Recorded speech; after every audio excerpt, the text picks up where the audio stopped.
Okay, what's up, everybody? Good morning. Welcome to a Sunday edition of Morning Scone presented by Brock, the Baton Rouge Orthopedic Clinic, Parrish Construction and Roofing. You need an orthopedist, go to Brock. You need a roof, you call Parrish.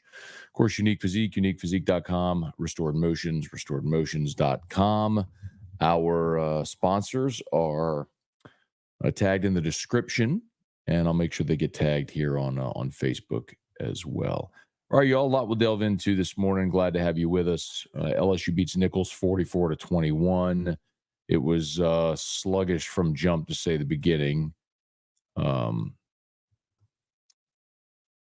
LSU found themselves in a 2-point ball game at the start of the third quarter after Colin Guggenheim ran a 67-yard touchdown. So it was 23-21, a minute into the minute in the third quarter. From that point, LSU asserted itself. Tigers went down and scored promptly on their first drive of the second half to go up 9. They scored on their next drive to go up 37-21. They scored on their next drive to go up 44-21. At that point, it was over. So it was a game for a half. It was a game for a half, and I guess, and then a minute into the third quarter. But after that, LSU scored on 3 straight possessions. Nicholls didn't score again, and the game was over. So I know, judging by Whiskey and Wine, my Twitter, a lot of us like how people are reacting today. I am just unmoved by it. I feel the same way when I woke up today as I did last night when we were doing Whiskey and Wine, or last night when I recorded Locked On. I think Nicholls went in with a really good plan. They wanted to try to run the ball and shorten the game. They did that. They had 2 13-play drives in the first half. Yes, absolutely would have preferred LSU assert itself physically in those 2 drives. They converted a 4th and 5 on that drive, the first touchdown drive. And then on their second touchdown drive, they converted a 3rd and 3, a 3rd and 1, a 3rd and 2, and they scored on the double pass on that drive. So, hat tip to Nicholls, man. They came played hard. They hung for a half, and then LSU took over. Not dissimilar from what we've seen plenty of times over the years with games against opponents nobody wants to see. You could say it's excuse making or whatever. I've seen it enough to not care. I've just seen it enough to not care. I've seen too many times, not just the LSU, anywhere. Notre Dame lost to Northern Iowa yesterday, or Northern Illinois yesterday. Alabama was up on South Florida. It was an 8-point game, and South Florida had the ball at the 5-yard line with a chance to score and tie with, they were in the fourth quarter. It's just what it is, man. You get sky high for USC. You talk about it all week or all off season. You go lose a hard-fought game. You go home, and in 6 days, you leave Las Vegas. You get back to Baton Rouge at 5 a.m. on Monday. You got to turn around and practice on Tuesday, get ready on a short week to play a team that's fired up to be playing you. Whatever. Too often we just don't consider the human element of all that. Ultimately, LSU took over, asserted itself. Now, I think there's big issues. I think all of us had a concern of the inability to run the ball and stop the run. I'm not all the way there on the inability to run yet. It's certainly not what I thought it was going to be, but the reason is, y'all, LSU lined up on Saturday and threw it 38 times and ran it 21. They didn't try to just line up and run the ball. Like, if that would have been the approach, like invert that, like if they had run it 38 and thrown it 21 times, well, then that would have looked like the offenses used to look under Les Miles.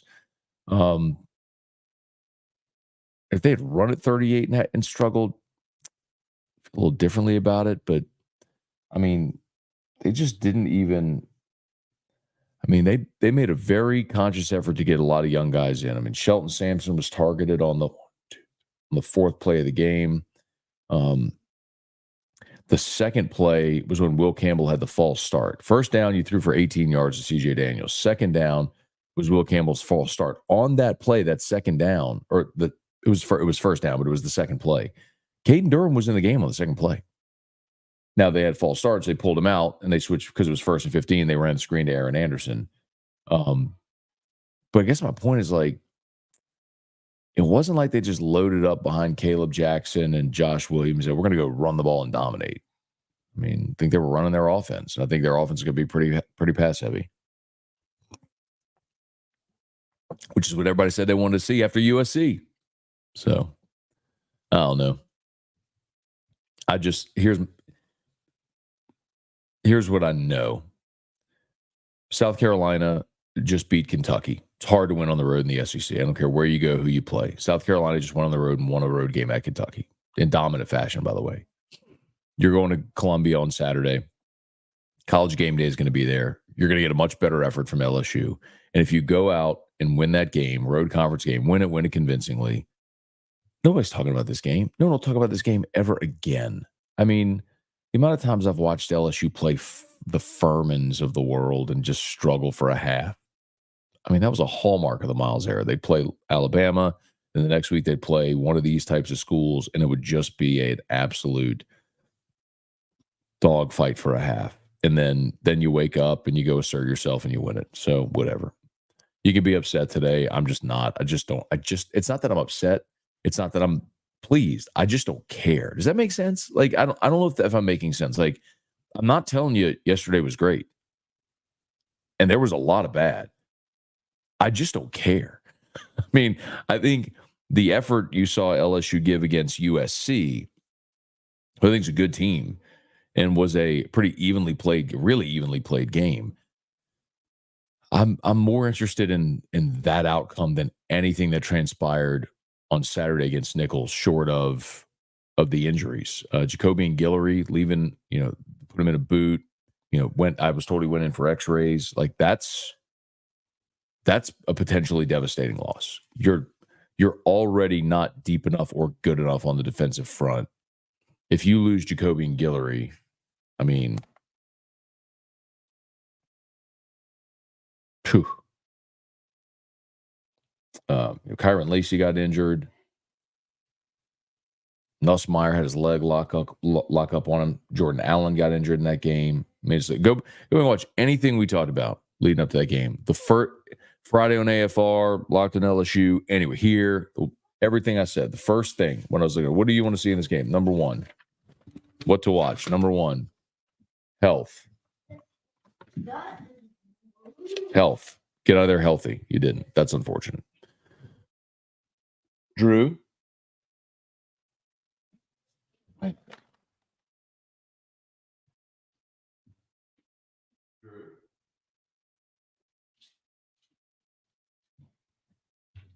All right, sorry. I thought maybe he was going to wake up Erica. All right. Y'all smash the like button if you would. Subscribe to the channel, Facebook, like the page, share the post. Appreciate y'all. Stat Dub, what's going on? So the team was tired. That's just what, yeah. I don't blame them. You played on a Sunday, a physical game. You fly home. You get home at 5 a.m., which means Monday is basically a wash. You get back at it Tuesday. You got a short week. Yeah. That's why you schedule the FCS game. Because if you're going to play a short week after playing that USC game on a Sunday, that's why you schedule the FCS team there. Why is that hard to understand? Like, if you want to just be ticked off today and in a mood, fine. Go be ticked off and be in a mood. Hey, bud, it's a blower.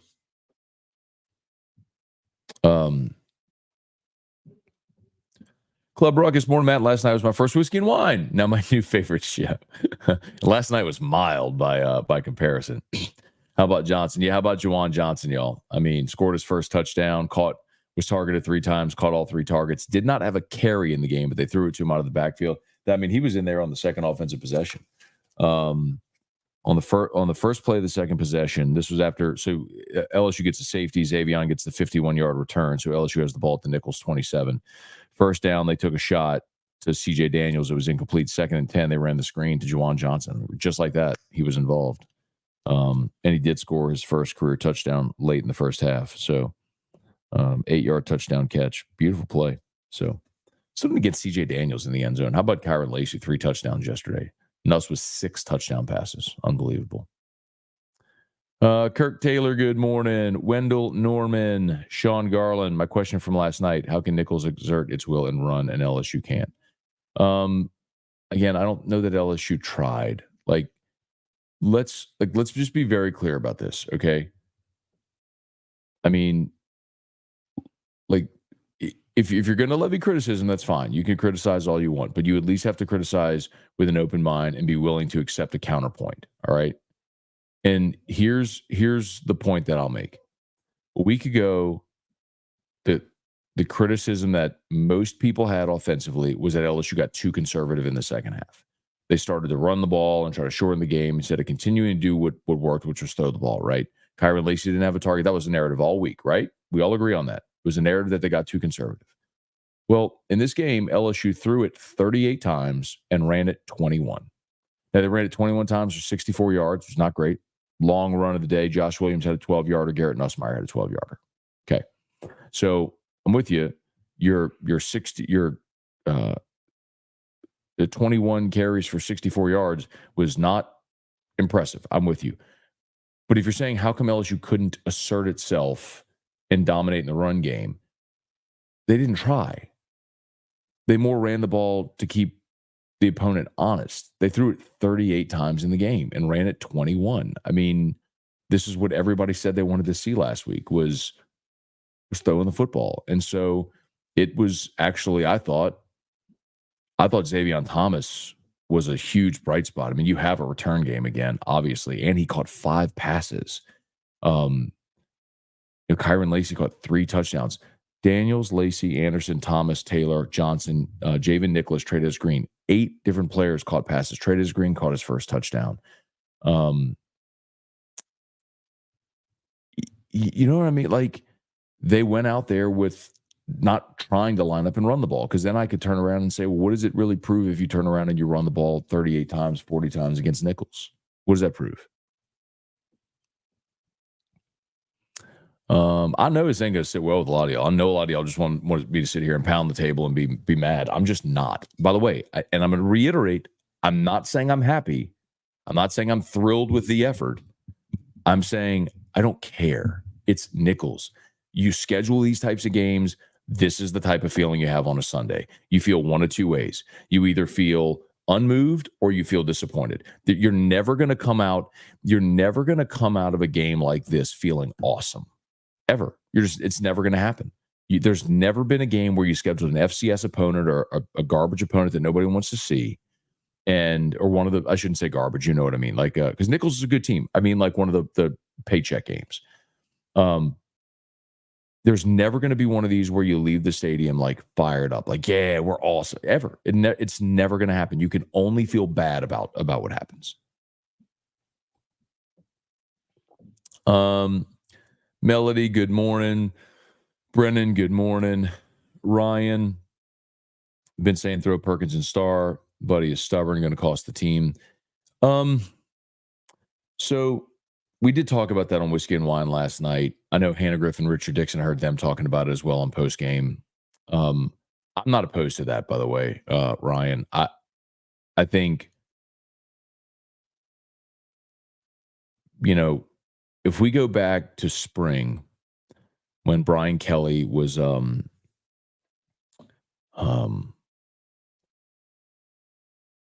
Brian Kelly kind of announced that Perkins was going to move back inside to off-ball linebacker. My feeling then, I talked about it, I think it's the same thing a lot of people thought, is you have this guy who's so good at this one thing. Why do you continue to try to force a square peg in a round hole? When we saw it not work last year. And the answer is very obvious. The answer is this is what Harold Perkins wants to do. And so in this era of NIL and transfer portal, and you have a player like that who wants to be a 3-down off-ball linebacker because that's what he wants to project to the NFL, what do? Do you tell him, okay, we'll leave and go somewhere that is going to let you do that? Or do you try to make it work? Well, you try to make it work. So that's what they're doing. I disagree with the decision because I don't think playing off-ball linebacker is his best position. He's not instinctive enough. It's like he is an athletic player that needs to be affecting the game in space. He's not a physical player that affects the game in the box. So I don't think that's any like shocking revelation. I think everybody probably agrees with that. But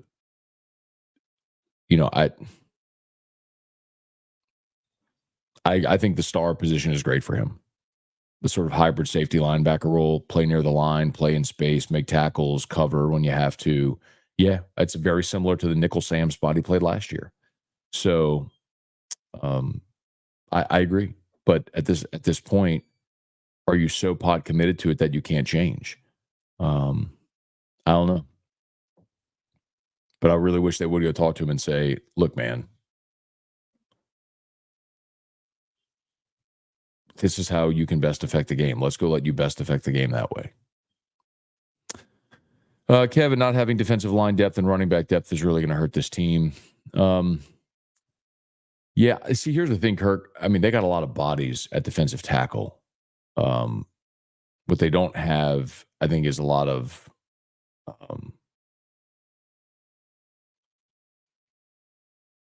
experience depth or high quality players there. And man, if you lose Guillory, that's a big problem. Ethan Fletcher, good morning. Who dat? Yeah, man. Saints today. Let's go. Get a win against Carolina. Taylor, good morning. Do you have any guess why Brian Kelly was laying into Ramos after the missed field goal? Great question, Taylor. I don't. I will ask Kim tomorrow. I did not, because we start Whiskey and Wine as soon as the game ends. Like, I don't get to hear Brian Kelly's post game. And then when I'm driving home, I listen to Hannah Griffin, Richard Dixon when I drive home from Whiskey and Wine. And then I got home last night and I immediately fired up Locked on LSU, which is live if you want to catch it. So I'll go back and listen to it today. So I don't know if he addressed that, but I will ask tomorrow if I get the opportunity, because that I was very curious as well. I mean, kickers miss kicks. If you didn't see the sequence at the end of the first half, so Nussmeier had to come out of the game. Ricky Collins goes in on first down. He throws a 12-yard out to Xavion Thomas, who gets out of bounds. Well, then it's first down from the 23-yard line. Collins is pressured. He's flushed. He runs toward the sideline, dives, and they stop the clock, but they review it. He didn't get all the way out. So they said it was down at 13 seconds. They did a 10-second runoff, and the clock was starting on the ref's whistle. So LSU had to be ready to kick the field goal. And so they were on the field, and they executed it, and they got the kickoff, and Ramos pushed it. Just pushed it to the right. I don't know why. Brian Kelly rode him all the way into the locker room, and I don't know why. Kickers, it can't be because he missed a kick. Kickers miss kicks. I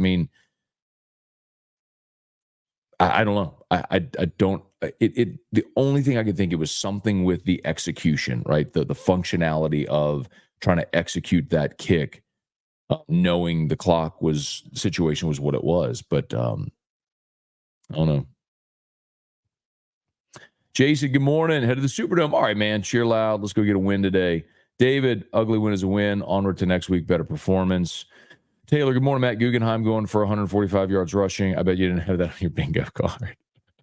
So at the beginning of Whiskey and Wine yesterday, T-Bob said that about Guggenheim and the bingo card. And I was serious, but I was partly kind of trolling him a little bit. And I was like, God, the stupid bingo card. Why do people say, when did this become a thing that everybody said, I didn't have that in my bingo card.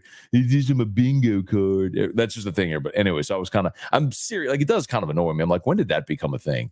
I don't know when that saying became a thing. I didn't have that on my bingo card. But I was kind of just jabbing T-Bob. And so he like totally shut down on me. Oh, man. Jordan Juwan Johnson played well. He did. Caught all three of his targets, scored a touchdown. You could just see, man, he's a guy who knows what to do when the ball's in his hands. That was fun to watch. And Brian Kelly said they were going to get him involved. They did. Very happy for Trey'Dez Green, caught his first career touchdown. Y'all, they got young guys in early and often. Tyree Adams started at left guard in place of Garrett Dellinger. Late in the first half, they replaced Adams with Paul Mabenga, so both those guys got to play a good bit at left guard. We saw Deshaun Spears, Kylan Jackson get a ton of playing time at safety. PJ Woodland had a really nice game. PJ Woodland had a TFL on the second defensive snap. PJ Woodland came in, had a TFL, and in the second half, of course, he had a beautiful forced fumble recovery. The ball, I think it might have been the tight end. I'm not sure. Caught that ball over the middle, and Woodland came behind and popped it out, and then pounced on it. Beautiful play, very instinctive. I mean, there was a lot of good play from young guys who got a lot of run. I mean, that's another part of this game is it wasn't like LSU went into this thing and said, all right, let's go build a big lead, and then we'll empty the bench. They were playing young guys. I mean, I just told you, PJ Woodland was out there on the second snap. The second offensive snap, Caden Durham was on the field. In the second drive is when they got Juwan Johnson in there and threw him the ball. Kamorian Pimpton caught a touchdown pass in the first half. So,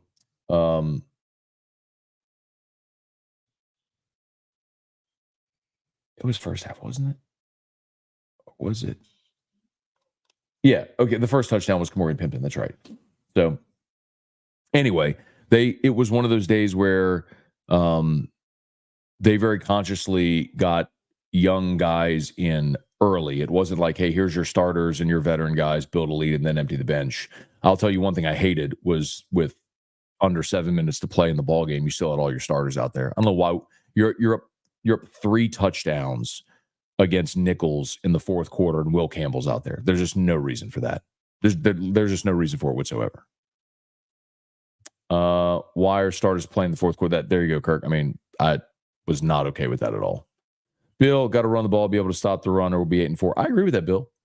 There's too many landmines on the schedule to be that weak at the line of scrimmage and think you're gonna roll. Let's see. Top 20 did not look impressive. I mean, yeah, it was one of those days, man. Alabama struggled for 3 quarters. I mean, they were in a 14-13 game going in the fourth quarter. Or no, maybe that was in the third. And then it was in the fourth. Yeah, it was 14-13 in the fourth quarter. Then Bama scored to go up 21-13. And South Florida had the ball down inside the 10-yard line. And they had like a 4th and goal from the 3. Or maybe it was 4th and 3 from like the 5. Or so. It was something like that. And they decided to kick the field goal. And I'm like, you got to be kidding me. Like, you're South Florida. You're right here in this game. You're on the doorstep. Like, you've got to go for this right now. But anyway, like if it's LSU, I'd have said, yeah, you kick the field goal right there. Like you get it inside of a score. Well, I guess it was 8, so it was still a score. But anyway, point being, yes, a lot of teams struggled and had letdown days, just part of it. All right, please smash the like button if you would. Subscribe to the channel, Facebook, like the page, share the post. Shout out to Brock and Parrish. You need North Peach, go to Brock. You need a roof, call Parrish. I'm going to pin Parrish in the chat, by the way, too. I forgot to do that earlier. Not that you really care, but I know there was a ton of rain this week. You all know that.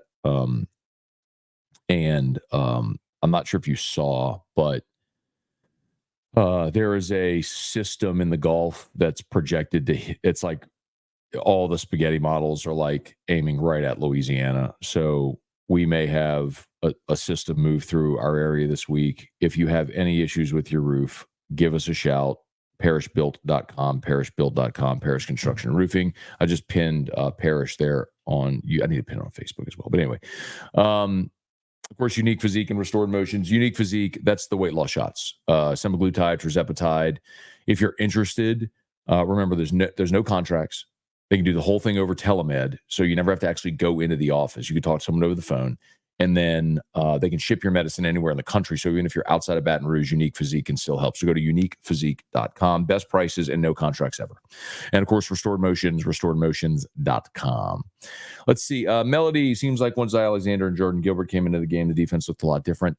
I'm going to have to go back and watch Melody. I mean, to be very clear, and I know there's not a lot of feel good because after the 67, you missed the field goal at the end of the first half, then they get the 67-yard touchdown run on the second play of the second half.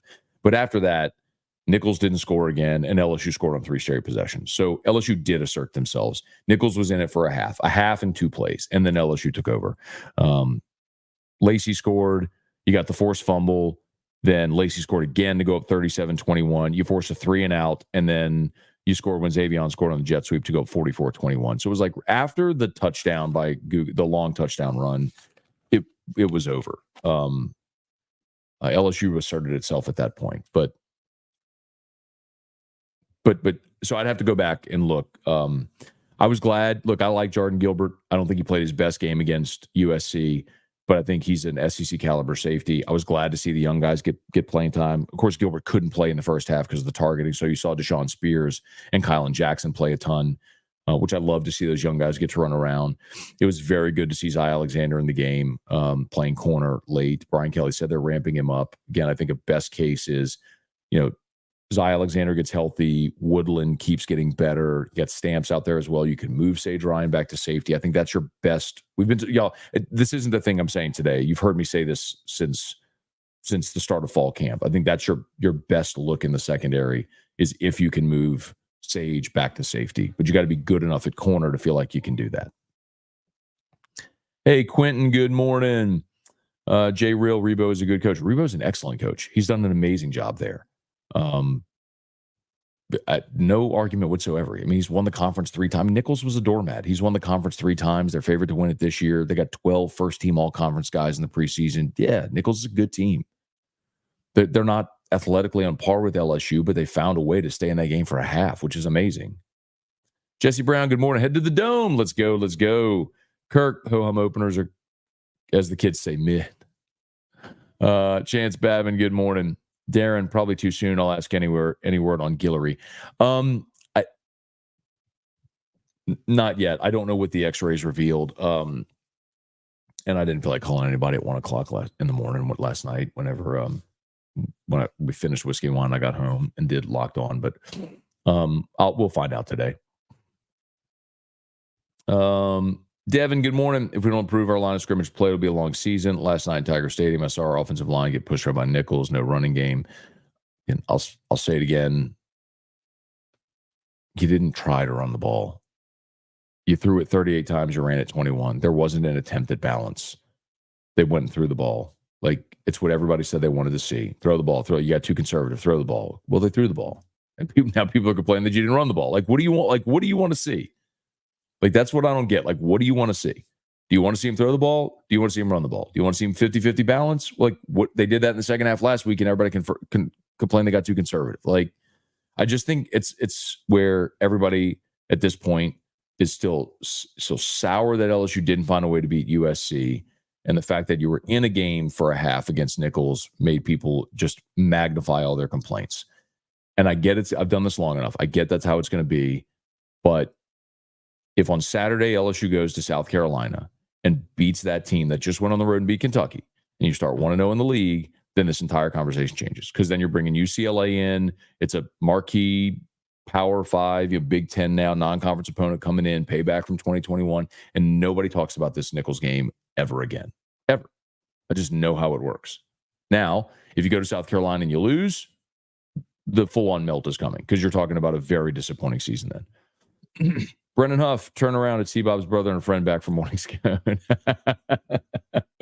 T-Bob's brother, Bo, who played at Nicholls, and a couple of his buddies came last night. We talked for a long time after. They're great. But they'd had a few pops, and they came and like pulled up chairs and sat literally right behind. I mean, like on top of us, getting in the show and everything. And I had to yell at Bo, be like, Bo, move, get away. And I love Bo. He's great. But it was one of those things where, like, I've said it all the time, I will always prioritize the experience of the thousands of people watching us live over the feelings of the person who's trying to involve themselves in the show, because nobody is watching to hear someone come over our shoulder and then continuously try to involve themselves in the show. So yeah, I had to yell at Bo Bear, but we talked for a long time after. I had a great time. He bought me a shot, which I didn't shoot. I sipped, because I don't shoot anything anymore. I just sip. Ryan, morning, Matt. Happy Saints game day. If Game-seeking Clint Kubiak offense, full go. I'm excited. Got it. Glenn, not feeling this is a playoff team. I agree with you, Glenn. Jason, Matt, at least not today. Did we win or lose the coin toss? Nicholls won. Nicholls won the toss and deferred. Kelly Gross, good morning. Devin Kelly, good morning. Got it. Devin still can't run the ball. I understand. I need to catch up on. Oh God, I'm 30 minutes behind on comments. Anyway, okay. Rapid batches, garbage defense is last year, crappy O-line issues. Only difference is we don't have a Heisman winning freak athlete at quarterback. Not knocking Nuss. He's good at quarterback. Nuss is really good. I don't think you have the same garbage defense. I think that's completely erroneous. I don't know how you could possibly. That's one of the things where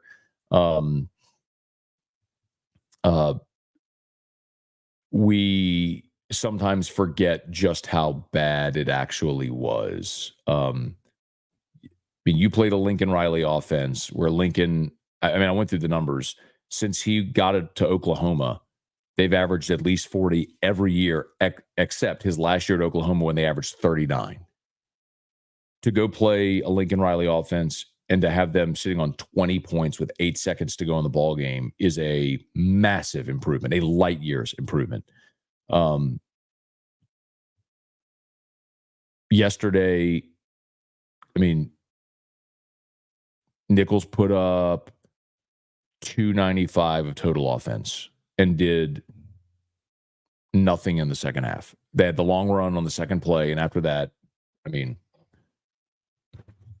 so after the long run, and it was 23-21, you scored, then on the first play, PJ Woodling gets the forced fumble. You go back out there 1, 2, 3, 4, 5 plays later, you score, you're up 37-21. They get the ball, go 3 and out.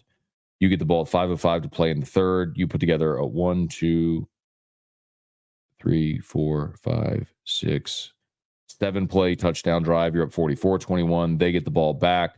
They get a couple of first downs, then punt. You go into the fourth quarter. And then at that point, you're just playing out the string. I mean, your final score is what it was, 44-21. At that point, everyone was just playing out the string.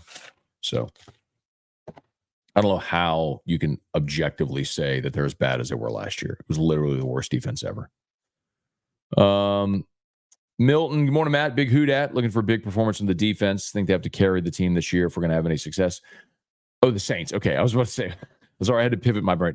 Yeah, no, I agree with you. I think the Saints defense has to be great. And I think they will be really good. I love the addition of Chase Young. I think if he's healthy, he's going to be really good. I'm not as concerned about Jordan Howden at safety. I think he played well a year ago. I think if your cornerbacks are healthy, you got one of the best cornerback rooms in the league. Demario Davis, the ageless wonder. I think you're good at linebacker. I love the addition of Willie Gay.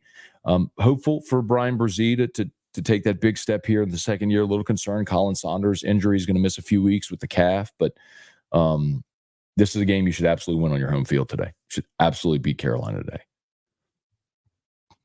Brian, do you think we beat South Carolina? I do, Brian. I know South Carolina went and beat Kentucky yesterday, and I watched a good chunk of that game because I wanted to see Carolina because LSU's playing them next week. And they won it 31-6. Carolina's defense was the story of that game. Brock Vandegrift, the quarterback for Kentucky, was 3 of 10 for 30 yards and a pick. Let me say that again. 3 of 10 for 30 yards and a pick. Lenora Sellers, the quarterback from South Carolina, was 11 of 15 for 155, 2 touchdowns and a pick. He only threw 15 passes. That's just it. The story of the game was South Carolina's defense. So Carolina's offense is not, they just don't have weapons offensively.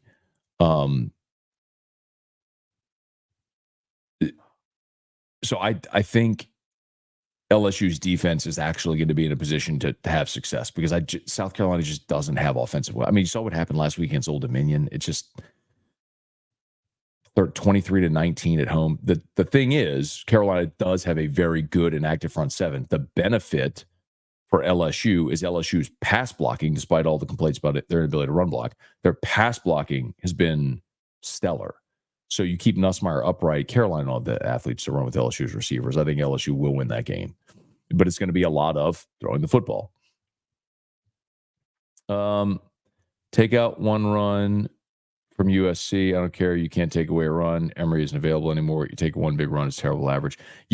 But you don't take away the run. And it's actually like, if that's the case, then take away the run against Nicholls. Take away their 67-yard run. And they're a very mid running game yesterday. Like, it's the point. Like, you keep running the ball to set up a big play. You don't take out the one run. It's like, that's why it's an average. You don't, like, for the same reason you're complaining about LSU's defense, I'd say the same. Take out the one long run that Nicholls had.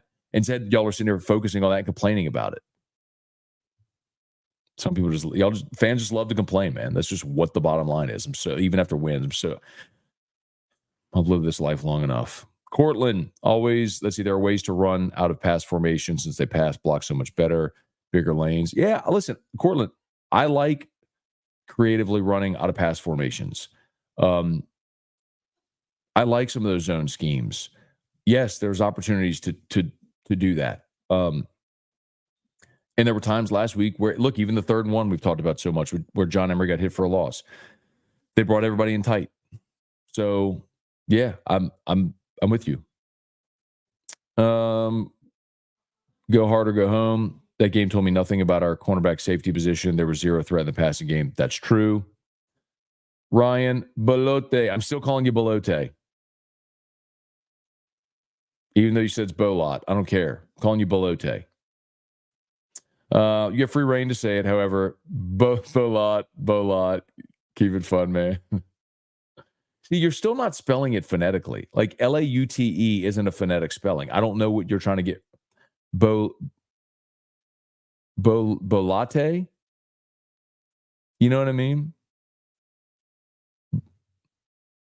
See, Laute isn't a phonetic spelling. So I don't know what you're actually how you actually pronounce it by the way you've spelt it phonetically there. Like, you haven't spelt it phonetically. Like, if it's Bolot, you would do BOL-LOT, Bolot. Drew. No, baby. Hey, no. Drew, come see. Thank you. Erica's sleeping. I won't go in there. Hey, please smash the like button, subscribe to the channel. Patrick Berglass, not really pleased with last night's performance. How about the upsets? Notre Dame, Kansas, Georgia Tech. Georgia Tech losing at Syracuse was surprising, to say the least. Sometimes it's hard to find consistency in winning, man. Yeah, Kansas losing to Illinois as well. What a day. Lewis, let's see, 4.5 yards of carry. Jeff, what's going on? Good morning. Mark Allen, College Game Day at South Carolina. Who had that on there? Well, clearly the bingo card comments are going to be the norm here. And yes, I was wondering when I saw Game Day was going to South Carolina. I'm like, what are we even doing here? But you look at the rest of the slate, and it's just a very poor slate. So, Oklahoma struggled against Houston, who lost by 20 at home week 1. It's just where we are.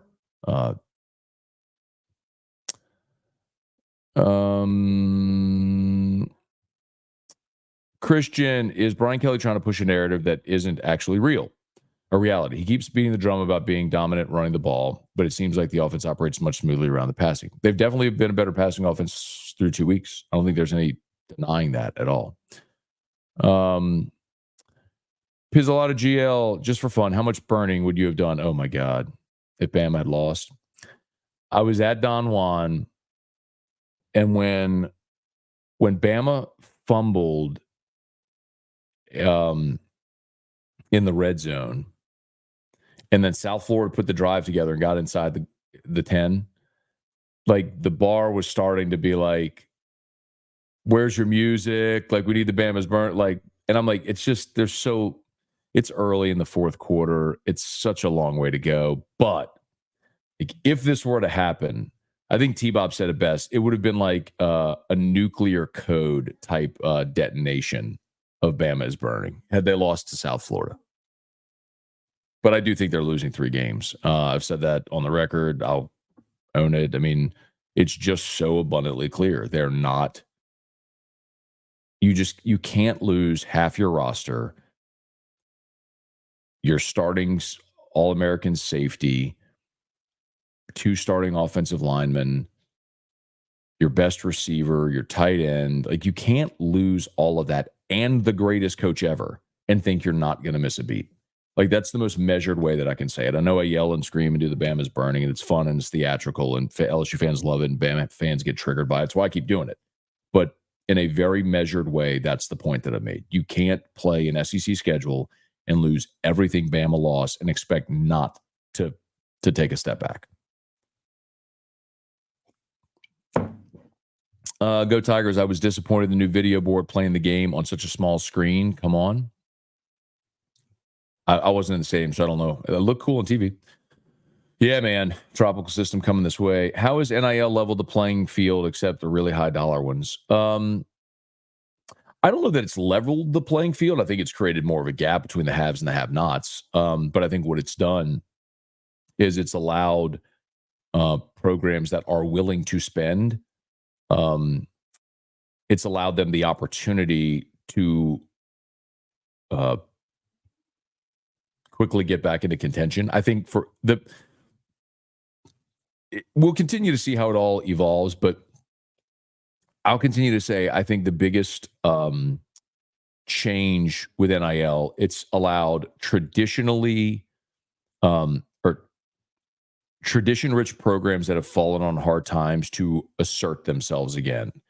Florida State, Nebraska, Tennessee, programs like that have eager, hungry alumni bases that want to win again, that are willing to spend. And then programs that are sort of on the borderline, like Ole Miss, to maybe push themselves into the upper crust.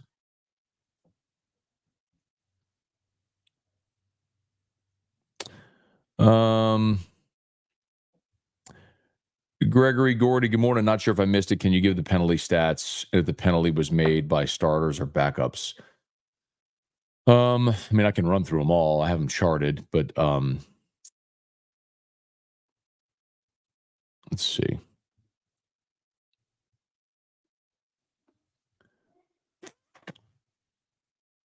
Penalties. Nicholls 8 for 80. LSU 7 for 37. Let's see. Will Campbell had a false start.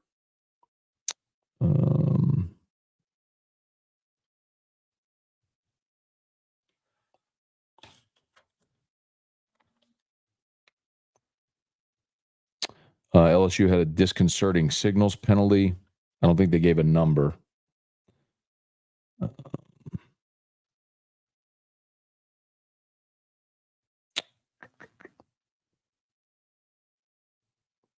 Was it 2 in the first half? I think there was only two in the first half. He had a legal substitution on the first play of the second half. Nicholls got hit with a disconcerting signals penalty. You had offsetting personal fouls. You had pass interference on J.K. Johnson. That was at the end of the third quarter. So, I mean, that's 3, 4, 5. That's 5. I'm missing 2. Probably late in the game. I just didn't chart them because I stopped charting after when I was getting set up for Whiskey and Wine at the 7:21 mark when LSU went back out there with Nuss at their own 20-yard line. Anyway, so a little bit of a mixed bag, but it looks like I only charted 2 in the first half. So, Brian, want to see our O-line shake back from last week. We have to be able to run the ball. Yeah, I agree. I'll continue to reiterate, like, yesterday wasn't a day where they tried to run the ball. Like, if you had lined up, I would feel much differently today if you'd gone out against Nicholls and the run-pass ratio was inverted. If you ran it 38 times, threw it 21 times, and you struggled to run. It's different when you throw it 38 times and run it 21 times and you complain about the rush offense. Well, I don't know, man. You didn't. Your game plan clearly was not line up and run the football. And you could say, well, they got to learn to run. They got to show they can run the ball. Okay, fine. Well, last week when they tried to run the ball in the second half and they were a 50-50 split run pass. It was like a 50-50 split run pass in the second half. And everyone said, they got too conservative. Well, what do you want to be, man? You scored 10 points in the first half throwing the ball. You scored 10 points in the second half when you were, when you were balanced. I think a lot of it's just going to be opponent specific. Call me Larry. Texas looked impressive. They did. They looked awesome. Okay. I'll be right back.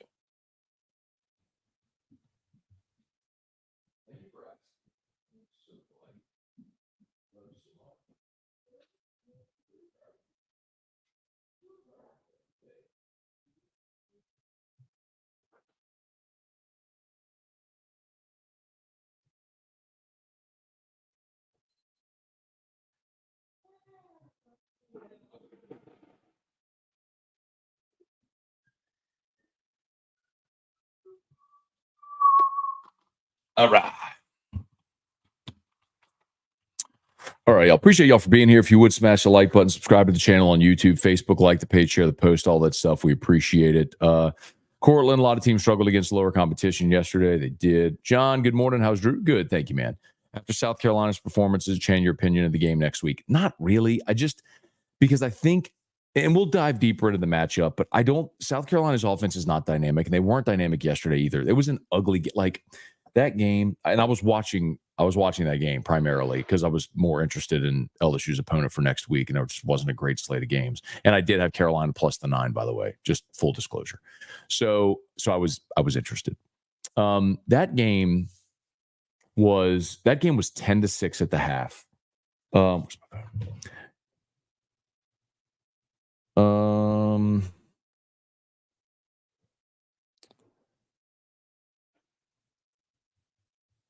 Here you go.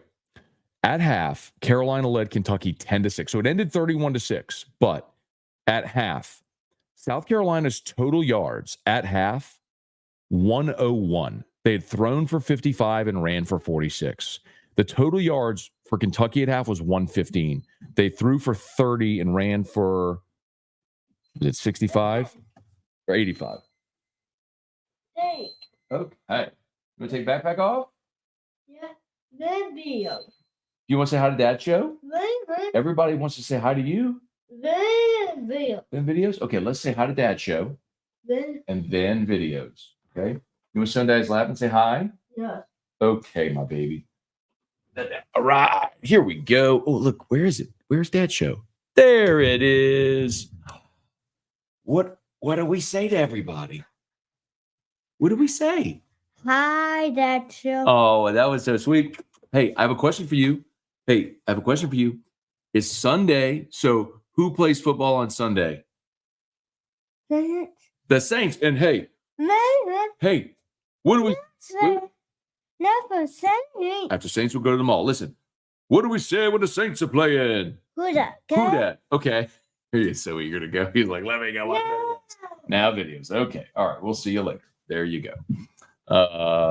He's so eager to go watch videos. At least I got him here for a minute. So, all right.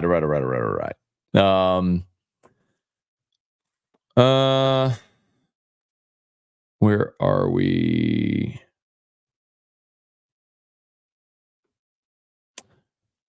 I'm trying to get back here. Where are we? Sorry, y'all. I'm trying to find my point.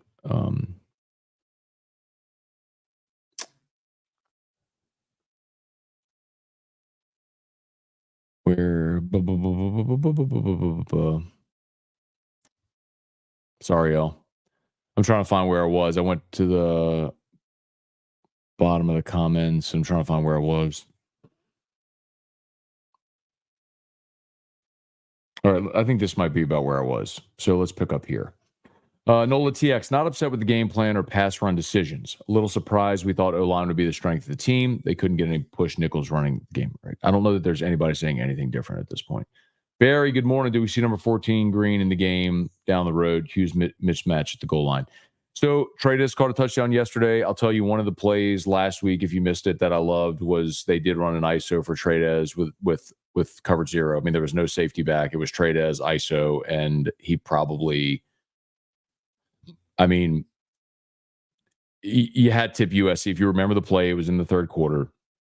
And SC brought a blitz. They released Tradez off the line, and he was going across the formation to the left. And Nuss had pressure in his face and just had to throw it up, and he just sailed it. I mean, it wasn't even a catchable ball. So hat tip USC for having the right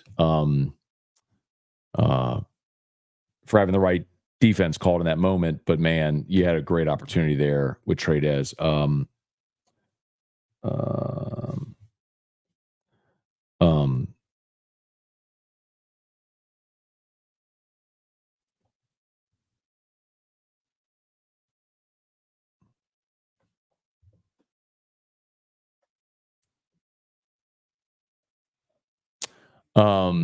That's cool. So I'm sorry, I just got this. This link just went up. So I'll post it in here. Ross Jackson has a cool feature on the Saints tight end Juwan Johnson up at LouisianaSports.net. If anybody wants to read it, very proud of our coverage too, man. And thanks to everybody who's visited the site, who's read it. We've worked very, very hard. We're 3 weeks in, but we've worked very hard. Trying to put out a product that people want to read. Again, it's no paywalls ever.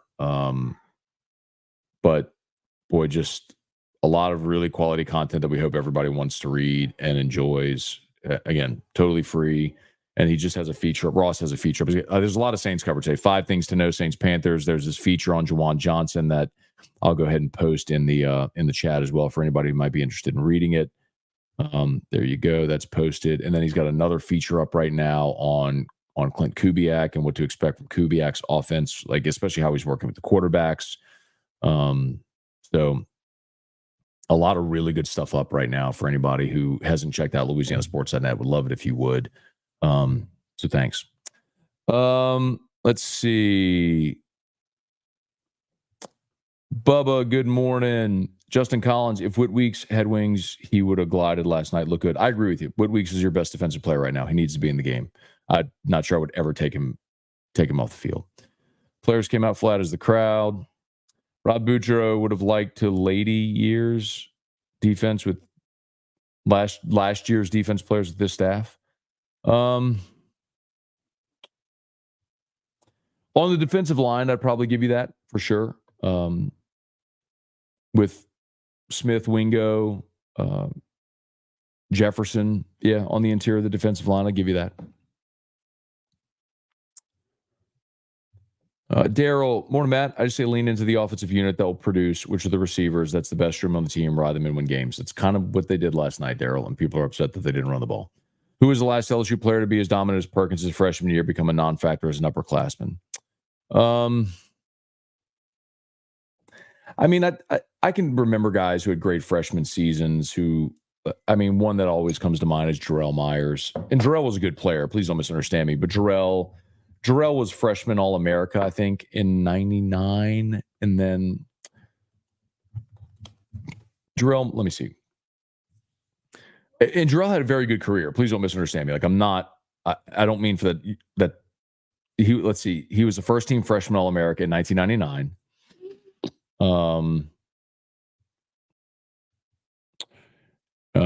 And then he had 64 catches for 854 as a freshman. Then as a sophomore, 29 for 347. Junior, 39 for 461.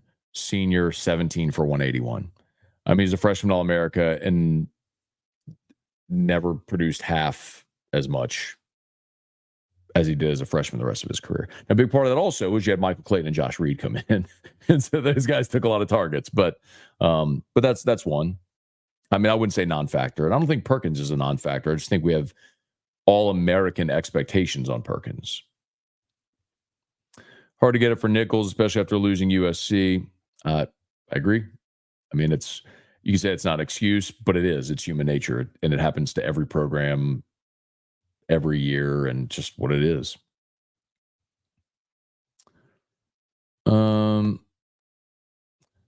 For Tiger Stadium to be so dead, not affect the pre-snap makes me sad. Cortland, the way you fix that is you don't schedule Nicholls. Like I know my sort of passive attitude toward this whole thing bothers a lot of you. I know that. Like I see your comments, I get your texts, all that sort of stuff. Okay, baby.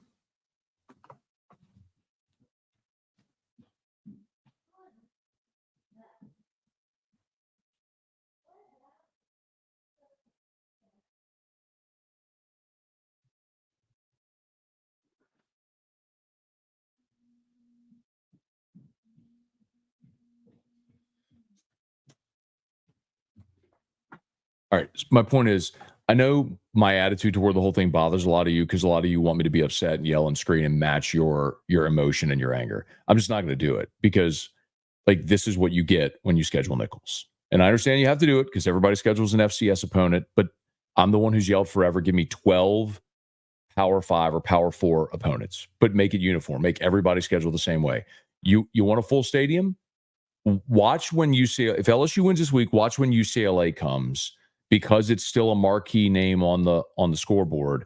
Watch what the stadium looks like as opposed to Nicholls or South Alabama. Of course, it's going to be better. You want a better crowd? Schedule better games. You want a better effort from your players? Get a better opponent. It's just that's natural. It's how that's going to happen. Let's see. I understand if you pull every number and stat against an inferior opponent, it may be slight improvement from last year in the second half, but the defense is horrible. That's not. It's just not true. Like it's unimaginable. It's unconscionable actually that someone could possibly look at this defense and in any way try to compare them to a year ago. It's just so like you've just forgotten completely what the experience watching LSU defensively was like a year ago. That's a absolutely horrible take. Let's see. Anything LSU not showing too much in the games against smaller schools? Maybe. I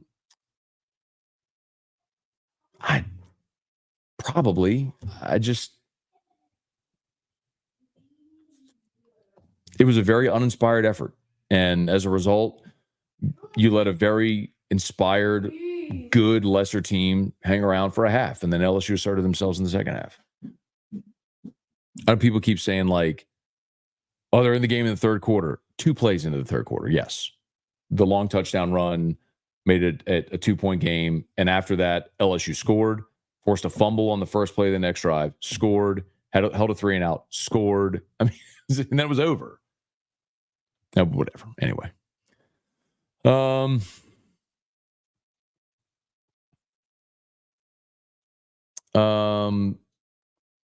Let's see. Nuss looked light on the feet. Hope we get to see some plays like that. But when Nuss was limping, man, when he got dead legged in the second quarter, that was the worst feeling because when he was like just straightening out his leg. You want to talk about one injury that completely derails your season? When now all of a sudden you're talking about 7-5, 6-6, let Nussmeier go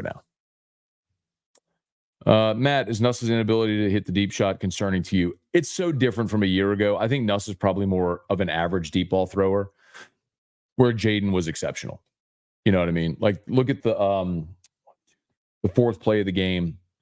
They went deep to Shelton Sampson on the right sideline, and Shelton elevated and caught the ball out of Nuss threw him out of bounds. I mean, you got to give your guy a shot to make that play. So you got to keep the ball in bounds. So concern, I don't know if I would say concern. I just think he's not Jaden, who was maybe the best we've ever seen throwing the deep ball with accuracy. BK said they kept checking out of runs because what the defense was showing him, unlike last game where they kept running into a stack box. Okay, I'm good with that. Like, if their objective was to stack the box and stop the run, okay, then take what they give you. If that's throwing the ball 38 times, do it. I mean, he scored 44 points. Nuss threw 6 touchdowns. Okay. Pine Belt Adventures. Oregon got lucky with a kickoff return for a touchdown. I had the over and Boise in that, so those both hit. Let's see. I know you're going to tell me I'm trolling, or so. I'm not telling you you're trolling. I just think you're wrong. Brian Kelly's not the guy. He's not doing a good job. Okay. Like Jaden saved last season. Okay. Who recruited Jaden?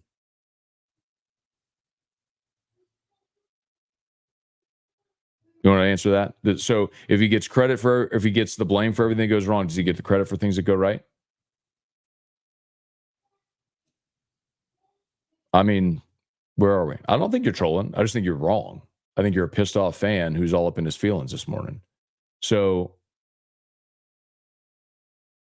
I can still look with perspective and say Brian Kelly inherited a terrible situation.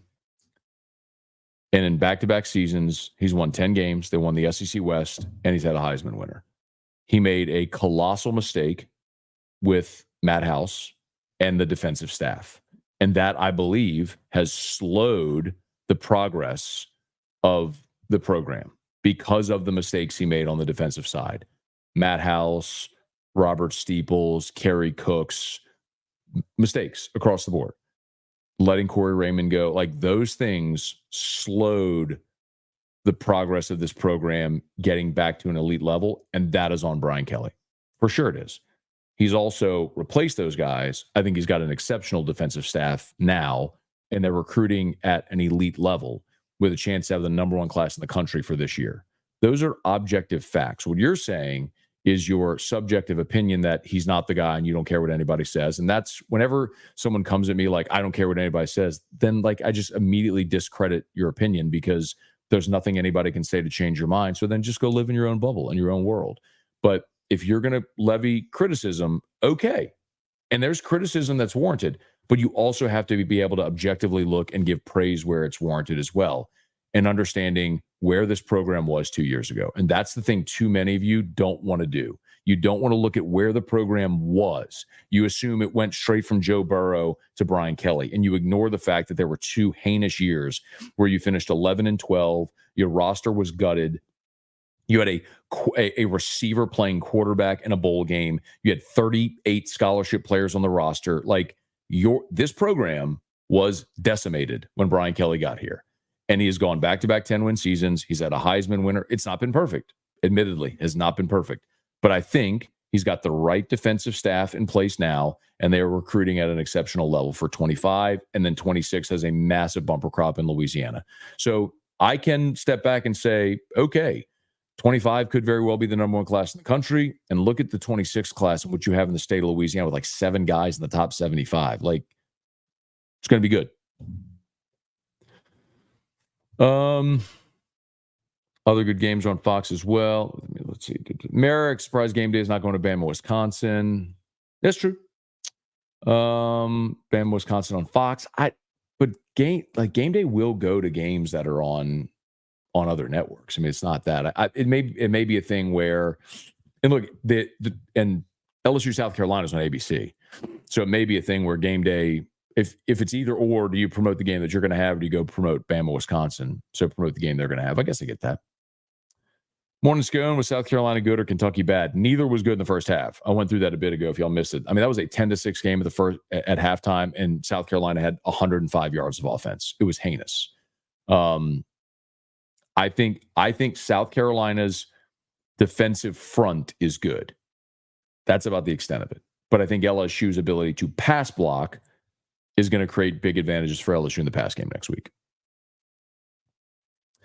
Gary, good morning. Good win, need more energy. Better opponent will bring that. Cortland, both teams had disconcerting signals. They did. Do you think Marcus Freeman's going to be on the hot seat soon? Probably not. I think, look, they've won big games. He's recruited well. Notre Dame isn't typically quick to fire. No, I don't think so. But that's one of those things where, man, look, Marcus Freeman and his tenure, it's kind of been defined by some of those types of losses. Remember, they lost to Marshall his first year. So really nice win last week in College Station, a hard-fought game against A&M, and then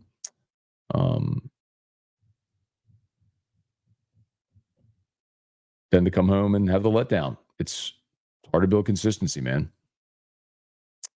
Let's see. LSU, Nicholls didn't have a pre-snap penalty on offense until the second to last play.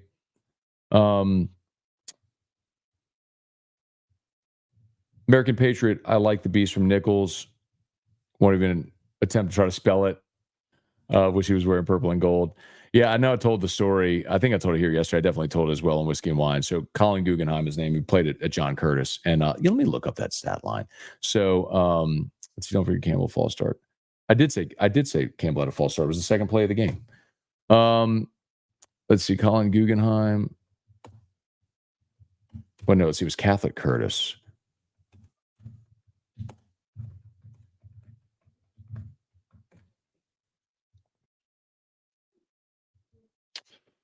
Oh, that's the baseball. What year was it? That would have been 2019. Was it 2019? 2018. In 2019, Catholic beat Curtis in the semis. That'd be 2018. Yeah. Okay. Here it was. So Catholic beat John Curtis in the 2017 state championship game. In 2018, they played again, and it was 49-7 was the final. In that game,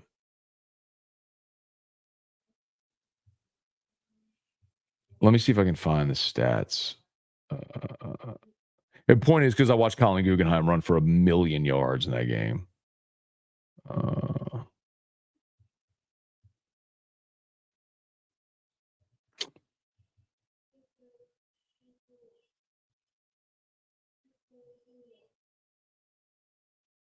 Well, I can't find it. Whatever, I can't find it. Anyway, I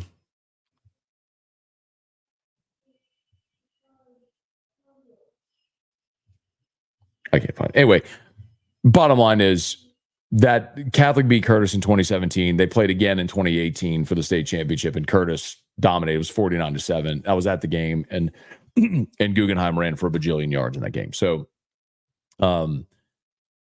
I'm not surprised that he did what he did. But that's also odd. So that's 2018. It was 6 years ago. So is he maybe he was a junior that year? Now he's a fifth-year guy, Nicholls. Does that make sense? I'm trying to make sure that.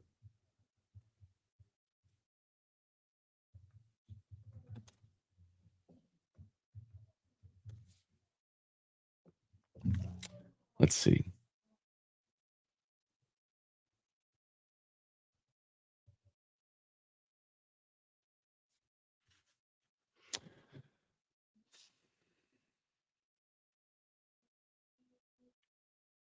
Four-year starter led Curtis to the 2018 state title, which we said. 19. So I guess he would have been a junior that year and senior in 19. So in 20, they didn't have a season. So his freshman year was the spring season in 21 after COVID. So that makes sense.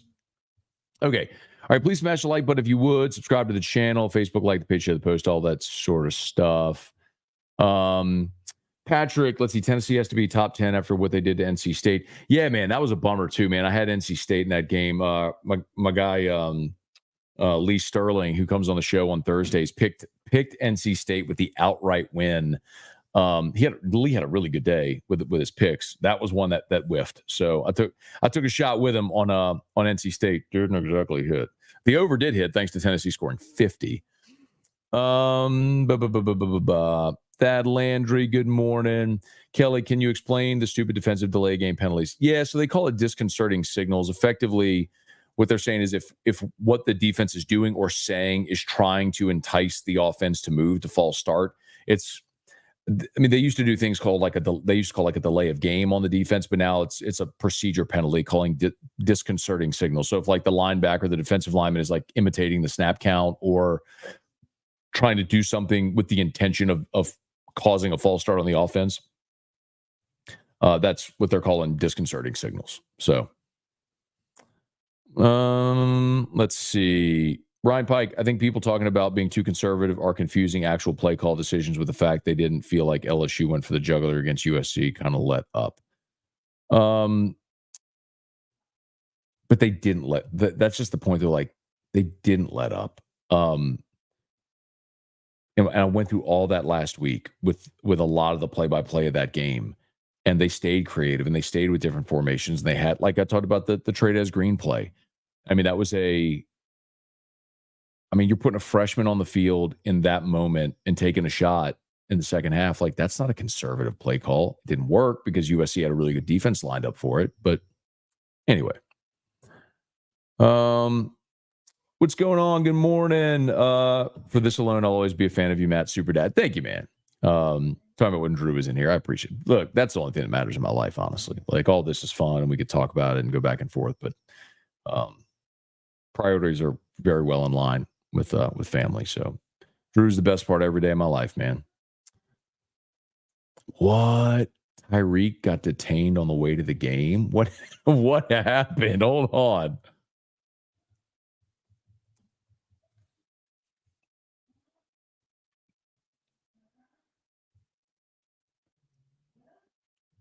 Handcuffs outside of Hard Rock Stadium. What happened? Oh, God. What in the world? So, man, that's the star receiver for the Dolphins officer? Yeah, man, Arkansas blew it against Oklahoma State 21-0, and they ended up losing in double overtime. So, had Arkansas plus 10, so that hit as well. Hey, Bill, good morning. Cortland wife said, my wife is a Panthers fan, stuck our daughters in a Panthers shirt for Spirit Day Friday. Yeah, I wouldn't allow that to happen. Like, Erica keeps buying all this Travis Kelce crap for Drew, and I'm like, no. She wants to for Halloween, Erica wants to be Taylor Swift and Drew be Travis Kelce. I'm like, I'm not really excited about that at all. No, I don't want my kid in a Chiefs jersey. Joseph, Matt, I live on the coast in the Panhandle. There's more Bama fans here than Florida State, and the worst kind. They're so delusional, it's hard to find someone at work to talk football with. Godspeed, man. You and T-Bob should do the broadcast. Those guys are boring. Mark, Saints tickets $14. Okay. Mad Mrs. Juwan Johnson playing today. Should be. Yeah, he's been active. So, Richie B, people aren't upset LSU didn't run the ball. People are upset LSU can't run the ball. I don't know, Richie. Like, all right. I just don't know. I'm not telling you, again, I'm not telling you it was good. I'm not telling you there's no issue. I'm also not telling you that I'm at the same spot where all of you are. Because LSU was running the ball last week in the second half. Like, John Emery was running the ball and you were gashing them in the second half. I mean, he had the long run. He was getting 6 yards, 10 yards. Like, you were running the football. And the one play everybody's going to highlight is the 3rd and 1, where you got tackled for loss. And I didn't love the formation, but I also look and realize you probably had the wrong guy in, and you were trying not to be predictable by personnel with having Pimpton at tight end and running the football with him in the game. And it bit you. If Emery converts there, you run at least 2 more minutes off the clock. Maybe you put together what would have been a game-winning touchdown drive. I don't know, man. But I'll continue to say it, man. If you had inverted those numbers from last night and run it 38 times and thrown it 21, what's the conversation we're having today?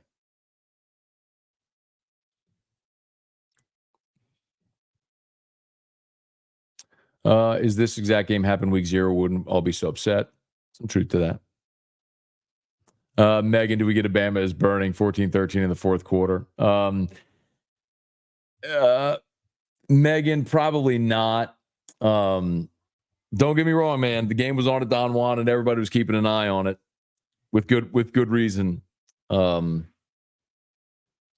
if when Bama fumbled in the red zone, and then South Florida went down the field and got to that goal to go situation where maybe it was like 4th and 3 from the 5 or whatever it was, and they kicked the field goal. At that point, you're like, all right, this is over. Then Bama got the ball like 3 plays later. They scored, and then the avalanche came.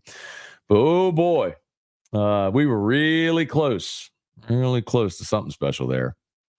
Brett, thought you were going to fight someone on whiskey. Why? No, dude, we weren't going to fight, man. That's Bo Aber. That's T-Bob's brother. Who played at Nicholls. That was T-Bob's brother and his friend. But you can't, I love being.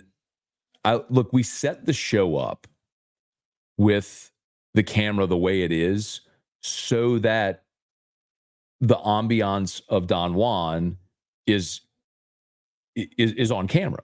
Like, we could go set up in a corner where we're facing out, and what you, the viewer, sees is just a wall behind us. We could do that, but visually, it's so much better when you have the bar and the action of the movie. Like, I want that. But there is a line where it's like, and for those who didn't see it, T-Bob's brother and his friend, they got chairs and like came and sat literally, like, I mean, right behind us, not at the bar, like, I mean, right behind us, like on us. They're talking. So then, like, then you can hear them in the mic, and then they're trying to interject into the show. And it's like, now you're derailing the show. And so that's when I'm like, I will always care more about the experience of the thousands of people watching than the feelings of the person trying to be on the show, even if it's Steve Bob's brother. So I had to tell Bo, like seriously, go away. Like, and he did. And then we hung out after and had a drink and had a great time and talked to him and his buddy who played tight end there, and went to St. Michael's and went to St. George and then to St. Michael's, and had a great convo. Got to meet his wife. Great. We had a great time. No animus. But in that moment, sometimes, like, when people don't get the message, like, you have to be stern. I don't mind being that guy. Let's see. All right. At least we didn't lose like Notre Dame. Let's see. I'm going to try to go a little quickly here. Dane, what's good, man? Good show last night. Had to be at a fundraiser. I'll be there this Saturday. Look forward to it. Oh, by the way, so we're talking to Brittany yesterday over at Don Juan. They are opening at 11 for the game on Saturday. So if you want to go to Don Juan to watch the game Saturday, we'll be there. Hopefully, hope to see a lot of y'all there as well. So we'll be there for postgame, of course, but they are going to open. Don Juan is going to open at 11 a.m. this Saturday. If you want to go watch LSU South Carolina there, we'll be there. So look forward to it. American Patriot, I don't get LSU fans, so a lot of young, inexperienced players in the field. I believe this type of game needs to be eliminated. It gives you a chance to experiment with players in place. It's true. And I'm with you. I never want to see these games played ever. Melody, my best friend and his sister, melting this morning, is pissed that I'm not. Thank you for validating my non-feelings, LOL. I understand it, man. I get it. Like, there's a lot of people that are upset and want to be angry, and it's just, I'm not happy.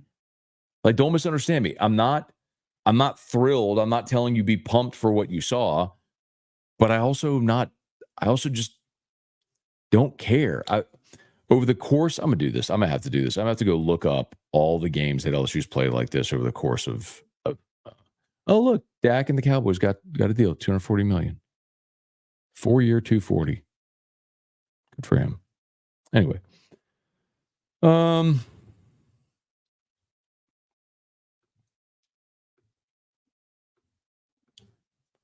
Let's see.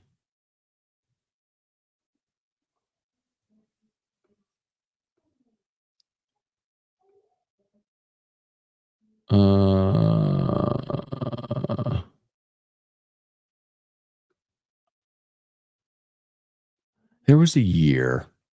Was it 2000? I think it was 11. I think 2011. Was it that Western Kentucky game? I think it was the great 2011 team. Let's see. It was 42-9. Yep. So to the 2011 LSU Tigers, which were until 2019 the most dominant team LSU ever had. Dominant at the line of scrimmage. Michael Brockers, Sam Montgomery, Barkevius Mingo, Kevin Minter, all those guys defensively. Offensive line, you had 10 guys that had all been starters in the SEC. That game against Western Kentucky, who, by the way, finished the season 5-5. That game went to half 14-7. LSU won it 42-9, but it went to half 14-7. Like, it just doesn't matter. Like, nobody cares. Nobody wants to play these games. So even the best teams have letdowns in these games. It's just, I guess maybe I'm so unmoved because I have just seen it and covered these teams forever. I just know that's how it goes. So whatever. Remember Dak's a Houghton guy. Yep. Craig Duga could have been worse. Could have been Troy. 200 people in here. Should be at least 100 likes. Hit the like button. Yeah, man. Thanks, Tremaine. Appreciate it, man. Hope you're doing great. Smash that like button if you would. Subscribe to the channel. We could play an FCS opponent instead of a spring scrimmage. Actually, the NCAA doesn't allow that, Roger Dodger. I'd be in favor of it, but the NCAA doesn't allow that. Mark Hammond, what's going on?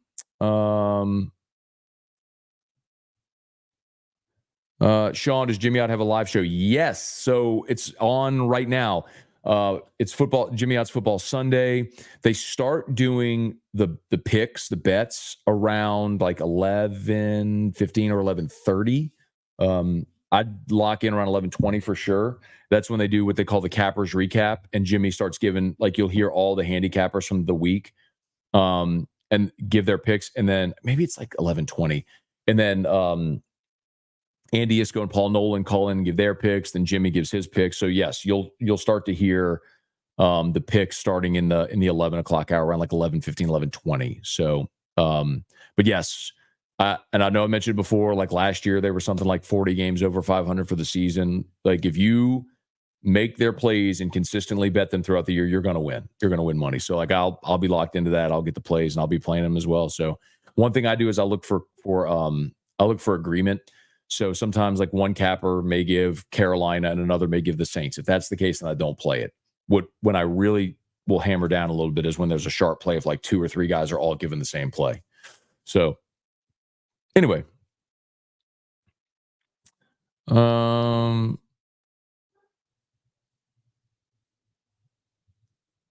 Richie, what's worse, Eric in a Chiefs jersey for Taylor Swift or Louisiana people in Bengals jerseys for Joe Burrow? The Louisiana people in the Bengals jerseys in the Superdome against the Saints really bothers me. I get that you love Joe Burrow, and I love Joe Burrow, and I want Joe Burrow to have great success. But I want Joe Burrow to have success, not the Bengals. I don't care about the Bengals. It's certainly not at the expense of the Saints. So last year, all the Burrow stuff, the Bengals stuff in the dome from Louisiana people, that bothers me. Erica, she don't care about football. It's not a football thing at all. It's just she loves Taylor Swift. So she's, oh my God, freaking 17 text messages. What's going on?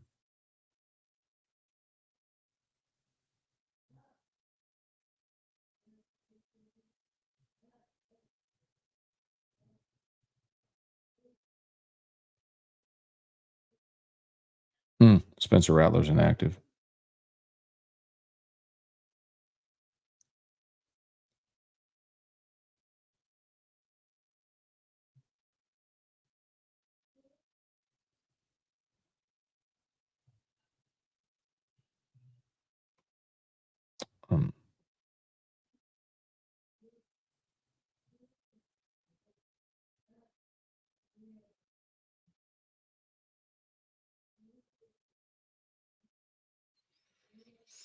All right. Anyway, sorry. All right. We might be just about done. Ken Goday, good morning. Ben, wife got the Nussmeier shirt. They didn't arrive before the game last night. Sorry. They'll be there surely soon enough, man. Kevin, to discuss the penalty coming out of half. Yeah, it was an illegal substitution. I didn't see exactly what happened. I was getting situated at Don Juan, but yeah, a defensive, like last week, you had a penalty, a delay of game coming out of a change of a possession, and yesterday you had an illegal substitution on the first play of the second half. So that's inexcusable. That's coaching. I mean, that's all execution of your systems. That's a problem. In 2016, number 9 Georgia beat Nicholls 26-24. Things like that happen. Good teams play down to their opponents. Always happens. So I don't really care. All right, I think we're done. Insert Tyreek Hill bingo card comment here. All right, y'all, let's get out of here.